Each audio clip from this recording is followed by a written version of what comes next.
esses jovens que não andaram na linha foram enviados para essa prisão juvenil. Lá, eles têm que cavar buracos no meio de um deserto escaldante todos os dias até o fim de suas sentenças. Esse deserto é tão grande que não dá para escapar. Para piorar, só podem descansar depois de terminar um buraco maior do que o tamanho da pá deles. Assista até o final e me diga o que você faria para escapar. Vemos um deserto com diversos buracos escavados por jovens. Além de tanto trabalho e muito calor, esses jovens também têm que tomar cuidado com cobras e diversos tipos de lagartos venenosos. Em seguida, vemos um jovem chamado Stanley. Ele é o protagonista do filme. O jovem caminhava pela rua um dia quando de repente um par de tênis caiu em sua cabeça. Depois disso, ele acabou sendo enviado para essa prisão juvenil. Mas como será que isso aconteceu? Vemos que depois que os tênis caíram em sua cabeça, Stanley acabou sendo pego por duas autoridades. Eles levam o jovem até sua casa, onde conhecem seu pai, que também se chama Stanley. O homem é um inventor e está há anos procurando uma fórmula para acabar com o mau cheiro nos tênis das pessoas. Entretanto, até hoje ele nunca conseguiu encontrar essa fórmula. Segundo o jovem Stanley, todos de sua família são extremamente azarados, pois seu tataravô foi vítima de uma maldição.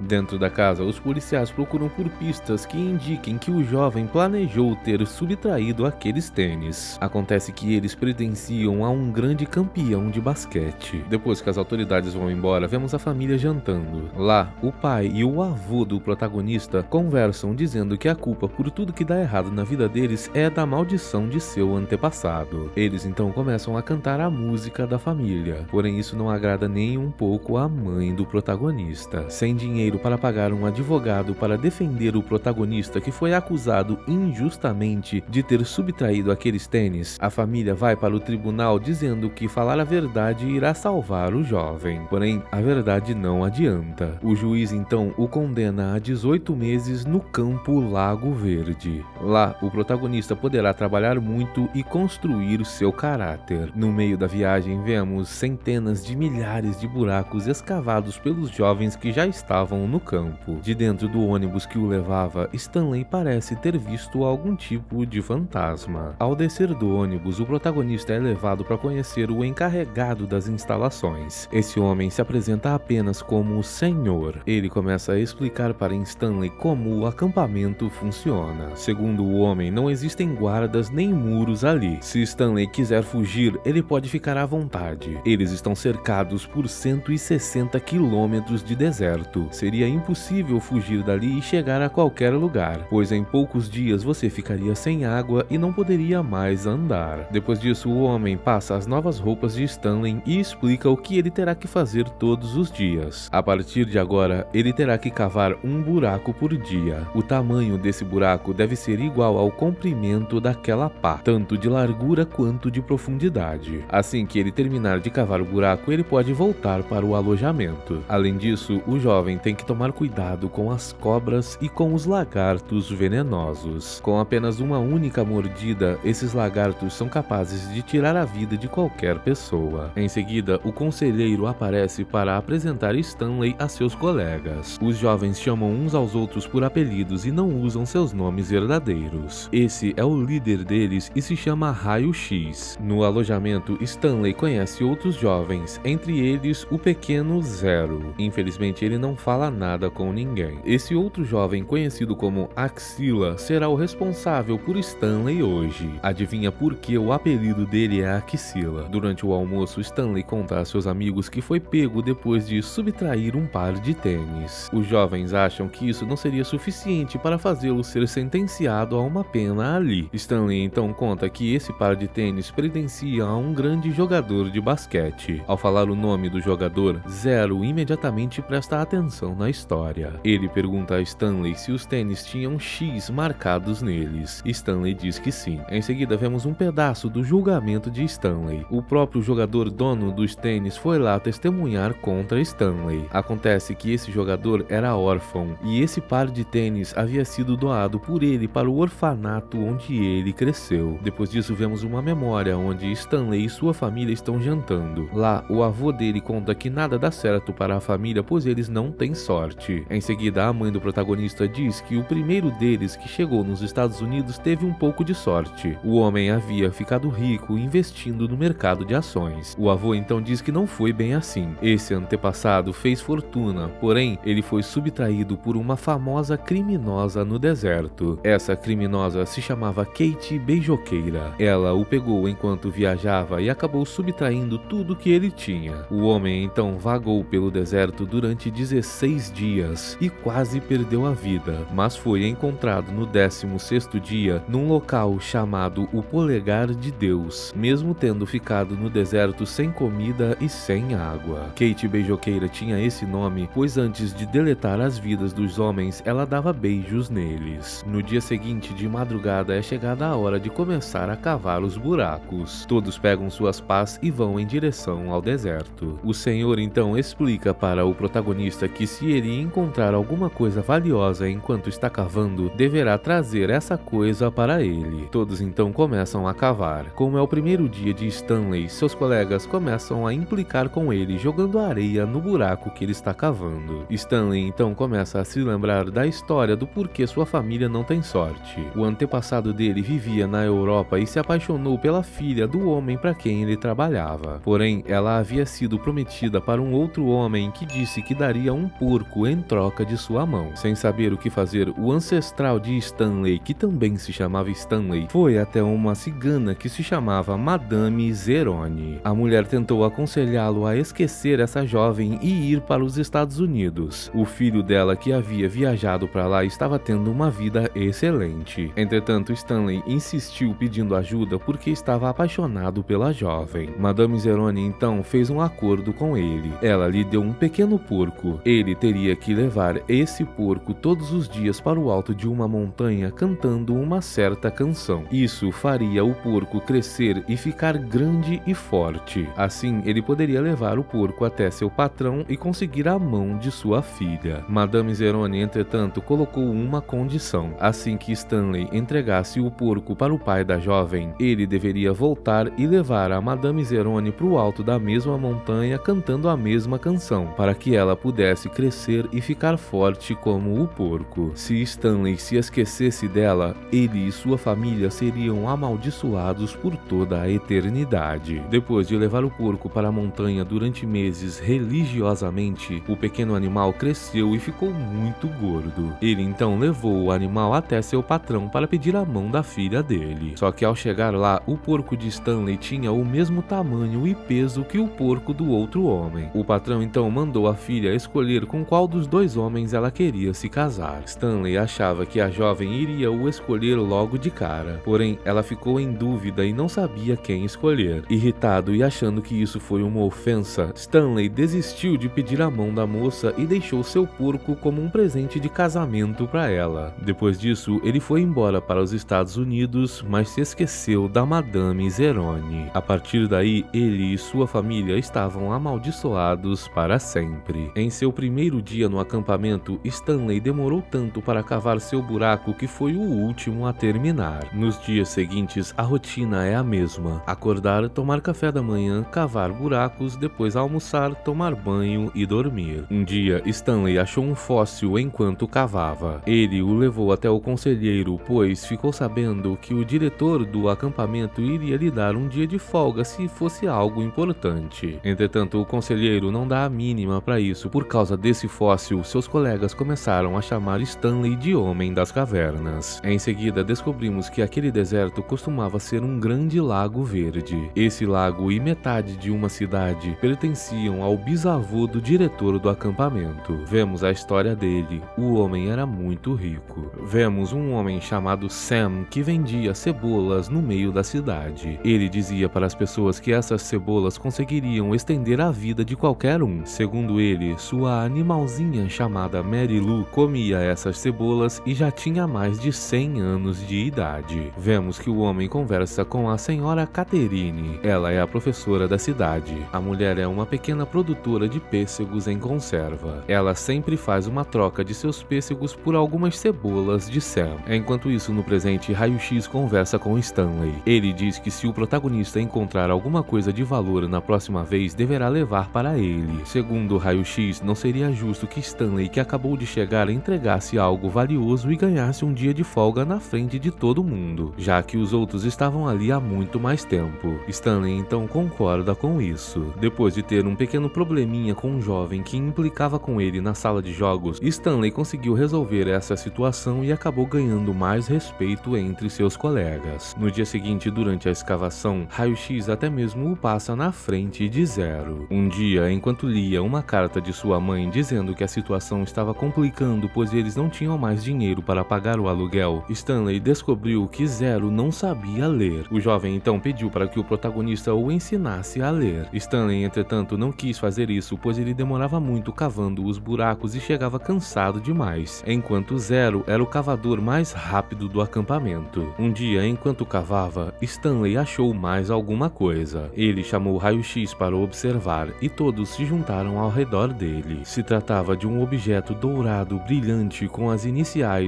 KB escritas nele. Porém, ninguém sabia do que se tratava aquele objeto. Raio-X quer entregá-lo para o conselheiro imediatamente para ter seu dia de folga. Porém, a fim de ganhar mais respeito com seus colegas, Stanley diz que seria melhor guardar o objeto e entregar no dia seguinte para ter o dia inteiro de folga. No dia seguinte, Raio-X finge ter acabado de encontrar aquele objeto e o entrega para o conselheiro. O conselheiro então manda chamar o diretor. Um carro chega ao deserto. Uma pessoa sai de dentro desse carro e percebemos que o diretor, na verdade, é diretora. Ela gostou muito do achado, deu um dia de folga para Raio-X, um banho extra para todo mundo e ainda uma sobremesa depois da janta. A mulher então manda todos cavarem um buraco gigante no lugar onde o Raio-X estava. Stanley, entretanto, sabe que não foi ali onde o objeto foi encontrado. Ele havia marcado o lugar certo com uma pedra. Depois disso, vemos mais um flashback do passado. A professora Catherine conversa com Sam e o homem se oferece para consertar uma goteira em sua escola. A partir daí, ele se oferecia para consertar tudo que tinha de errado com a escola. Os dois se conheciam cada vez melhor. Um dia, depois de uma aula para os adultos, o bisavô da diretora do acampamento tenta dar em cima da professora. Ela, entretanto, recusa os avanços do homem. De volta ao presente, vemos que já se passaram vários dias, o buraco está gigantesco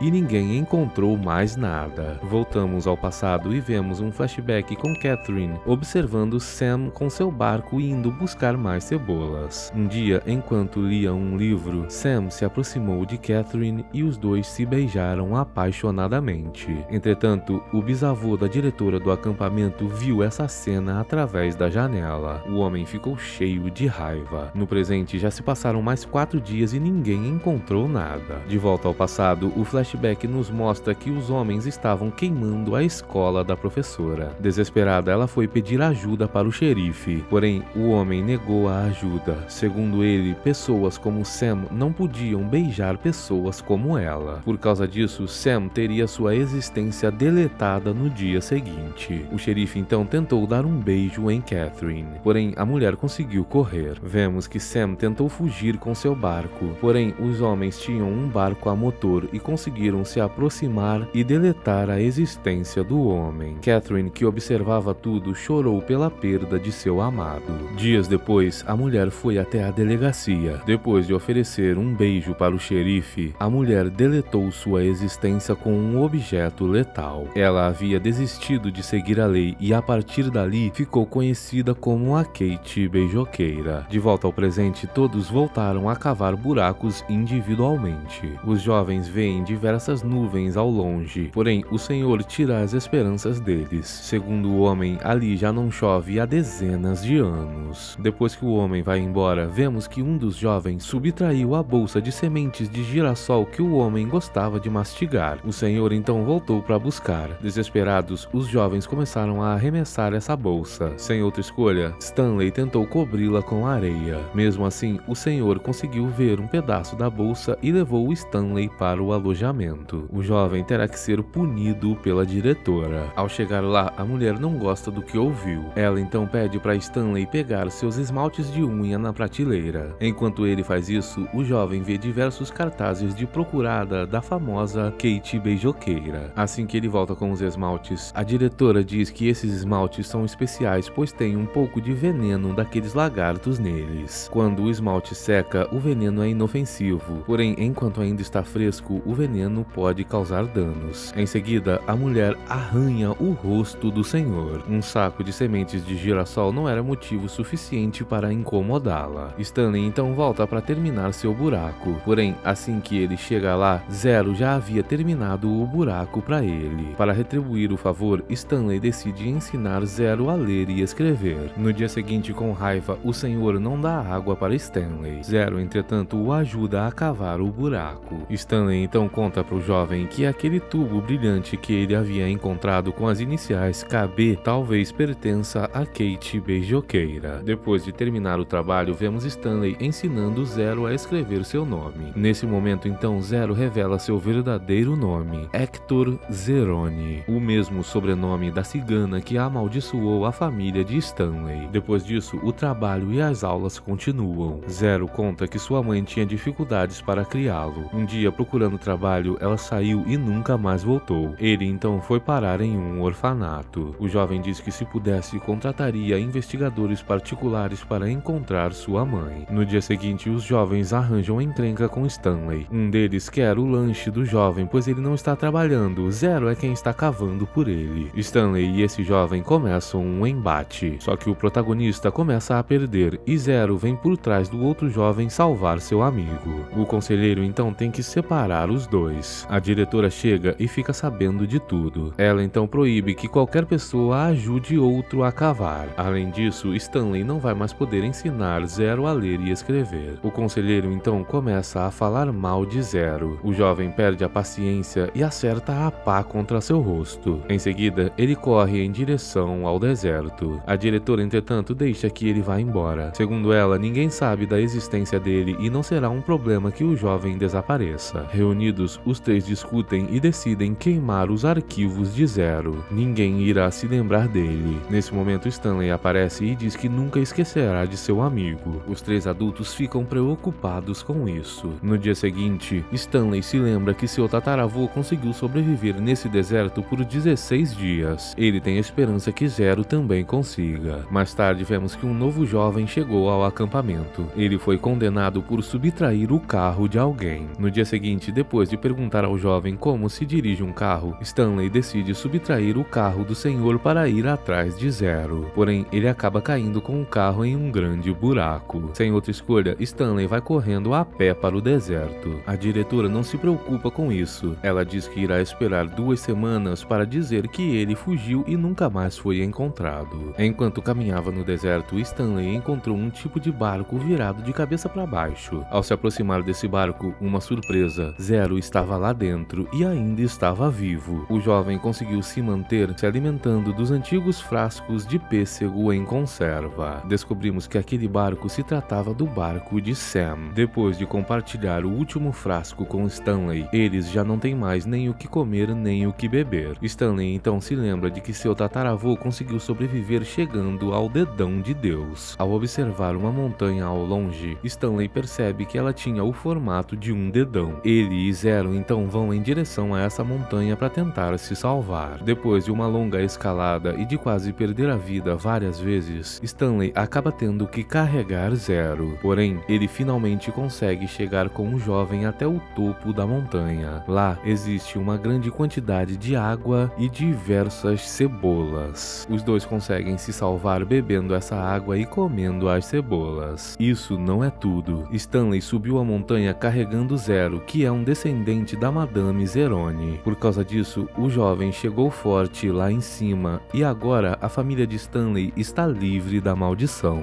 Por causa disso, a sorte voltou para o lado deles. O pai de Stanley, que estava em casa, conseguiu terminar sua fórmula que acabava com os maus odores de qualquer sapato. Enquanto isso, Zero decide contar a verdade para Stanley. Ele morava no mesmo orfanato para onde foram os tênis que o grande jogador de basquete havia doado. Achando que esses tênis eram uma simples doação de qualquer pessoa, o jovem decidiu pegá-los. Porém, as autoridades acabaram correndo atrás dele. Por causa disso, ele jogou esses tênis do alto de um viaduto e eles caíram em cima da cabeça de Stanley. Ou seja, o destino fez os dois se encontrarem. Agora, a família de Stanley tem dinheiro e contratou uma advogada para libertar seu filho. A mulher então vai até o acampamento para buscar o protagonista. Porém, ele não estava lá e a mulher decide voltar para a cidade para trazer as autoridades. Agora a diretora está realmente preocupada. Durante a noite, sentindo-se com muita sorte, Stanley decide voltar com Zero para o acampamento e cavar no lugar onde ele encontrou aquele negócio brilhante com as iniciais KB. Vemos então mais um flashback do passado. O bisavô da diretora do acampamento encontrou a Kate beijoqueira no meio do deserto. Ele queria o tesouro que a mulher havia juntado depois de subtrair diversas pessoas. Porém, a mulher havia enterrado esse tesouro e não diria para o homem aonde enterrou. Ela então o amaldiçoa a procurar por mais de 100 anos e nunca encontrar. Em seguida, ela acaba tendo sua existência deletada por um lagarto venenoso. Depois do flashback, Stanley e Zero voltam ao acampamento. Enquanto Zero vai buscar uma pá, Stanley continua cavando no mesmo lugar onde ele encontrou o artefato. Assim que Zero volta com a pá e ajuda o protagonista, eles encontram alguma coisa. Se tratava do baú com o tesouro da Kate beijoqueira. Entretanto, a diretora chegou na hora para pegar esse baú, porém ela não conseguiu, pois diversos lagartos venenosos invadiram a cena. Ninguém se atreve a tocar em Stanley e em Zero. Descobrimos que a diretora criou esse acampamento pois seu bisavô a fazia cavar todos os lugares ao redor da propriedade quando ela era uma jovem. O homem sempre quis encontrar o tesouro da Kate beijoqueira. A fim de encontrar esse tesouro, a mulher criou o acampamento. No dia seguinte, a advogada da família de Stanley chega com as autoridades. Nesse momento, Zero percebe que no baú tem escrito o nome e sobrenome de Stanley. Assim que as autoridades chegam, a diretora tenta argumentar dizendo que o tesouro é dela pois foi encontrado em sua propriedade. Entretanto, contra fatos não há argumentos. No baú tem escrito o nome de Stanley, ou seja, esse era o baú com toda a riqueza do tataravô de Stanley. Ao chegar até os alojamentos, as autoridades que estavam junto da advogada desconfiam da diretora. A mulher havia se livrado dos arquivos de Zero. Ao olhar para o senhor, um dos agentes policiais percebe que ele se tratava de um fugitivo. Por causa disso e de todas as coisas erradas com o acampamento, a diretora, o conselheiro e o senhor acabam sendo presos pelas autoridades. Depois disso, mais um milagre acontece. A chuva cai sobre o acampamento. Antes de Stanley ir embora, a diretora pede para ver o que tem dentro do baú, porém ele não deixa. Assim que chega em casa, vemos que Zero foi morar com Stanley e sua família. Eles abrem o baú e descobrem muitas riquezas em ouro. Além disso, o tataravô de Stanley havia comprado ações das maiores empresas dos Estados Unidos, ou seja, eles agora são multibilionários. Stanley decidiu dividir tudo meio a meio com Zero. Com esse dinheiro, o jovem conseguiu contratar investigadores e encontrar sua mãe. Depois disso, vemos que o produto que o pai de Stanley inventou deu muito certo. Ele até conseguiu contratar o famoso jogador de basquete para fazer a propaganda. Agora, o acampamento Lago Verde possui um lago de verdade e todos os jovens passam o verão se divertindo. Se gostou desse vídeo, não se esqueça de assistir a outros como esse aqui no canal. Obrigado por assistir, até o próximo!